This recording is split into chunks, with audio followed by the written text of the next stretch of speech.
Good morning students. आज हम पढ़ते हैं बीकॉम थर्ड ईयर का। जो हमारा सब्जेक्ट है वो है हमारा ऑडिटिंग। एंड ऑडिटिंग में जो हमारा मोस्ट इम्पॉर्टेंट जो टॉपिक है वो चल रहा था हमारा आंतरिक निरीक्षण, इंटरनल चेकिंग। इंटरनल चेकिंग के कुछ पॉइंट्स इससे पहले वाले वीडियो में हमारे कंप्लीट हो गए हैं, तो आप लोग पिछली वीडियो जाकर देख सकते हैं जिससे आपका कोई भी टॉपिक मिस ना हो। आज की वीडियो में हम आपको पढ़ाने वाले हैं मजदूरी तथा आंतरिक निरीक्षण। आंतरिक निरीक्षण तथा मजदूरी क्या होता है, इसको पढ़ने से पहले हम थोड़ा सा आंतरिक निरीक्षण के बारे में समझ लेते हैं कि आंतरिक निरीक्षण क्या होता है। देखिए, आंतरिक निरीक्षण क्या होता है। आंतरिक निरीक्षण एक श्रम विभाजन के सिद्धांतों पर आधारित होता है।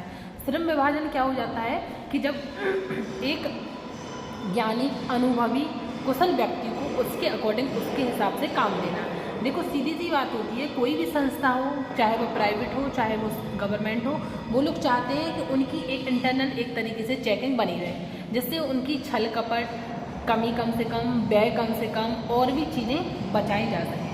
देखो, क्या होता है कि अलग अलग हिसाब किताब का भार विभिन्न कर्मचारियों पर उनकी योग्यता के अनुसार बांट दिया जाता है। मतलब हमारी संस्था में बहुत सारे कर्मचारी होते हैं और उन कर्मचारियों के बीच में उनकी योग्यता के अकॉर्डिंग हिसाब किताब की पुस्तकें बांट दी जाती हैं, जिससे अलग अलग प्रकार के मजदूर अलग अलग प्रकार की जो आंतरिक निरीक्षण है वो कर सकें। इसके बाद हम देखते हैं मजदूरी तथा आंतरिक निरीक्षण। देखो, इसमें सबसे पहला है हमारा बनावटी मजदूर।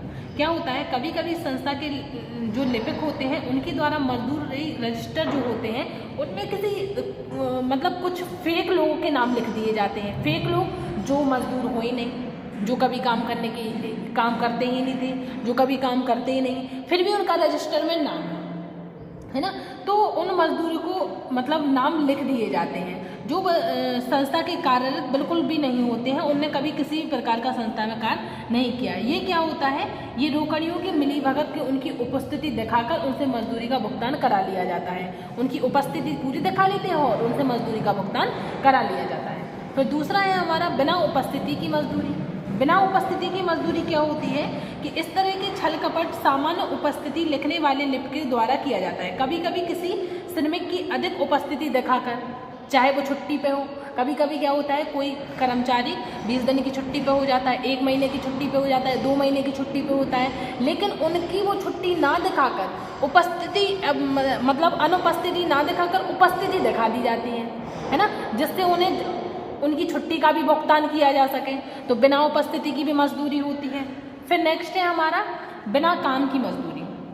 क्या होता है, इस प्रकार का छल कपट लिपिक एवं मजदूरों की मिली भगत से होता है। कौन, जो मजदूर होते हैं उनकी और लिपिक की जो मिली भगत होती है उससे होता है। ऐसा छल कपट कार्य अनुसार मजदूरी प्रणाली की स्थिति में किया जाता है। इसके अंदर किसी भी खास मजदूर द्वारा अधिक कार्य निष्पादन ब्यौरा दिखाकर अधिक मजदूरी पास करा ली जाती है। कभी कभी क्या होता है कि जो मजदूरी करने वाले जो व्यक्ति होते हैं, जो लोग होते हैं, जो एम्प्लॉयर्स होते हैं, उनका काम कम होता है, लेकिन उनके हिस्से में ज़्यादा से ज़्यादा काम दिखाकर उन्हें अधिक से अधिक मजदूरी दिखा दी जाती है कि ये तो इतना काम कर रहे हैं, तो इनका वेतन मार्ग भी इतना है और मजदूरी प्राप्त कर ली जाती है। फिर नेक्स्ट है हमारा लिपिकें अशुद्धियाँ या छल कपट।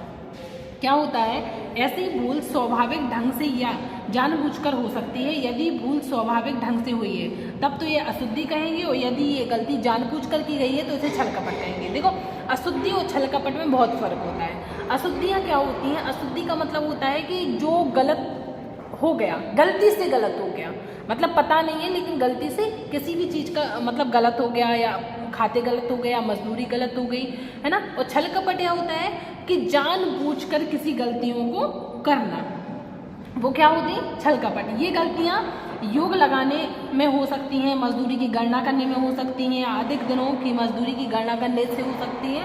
तो ये लिपियाँ, अशुद्धियाँ या छल कपट कहलाता है। फिर हमारा नेक्स्ट ना मांगी गई मजदूरी। क्या होता है, कभी कभी ऐसा भी होता है कि मजदूरी रजिस्टर में मजदूरी चढ़ी हुई है किंतु मजदूरी मांगने वाला कोई हाजिर नहीं है।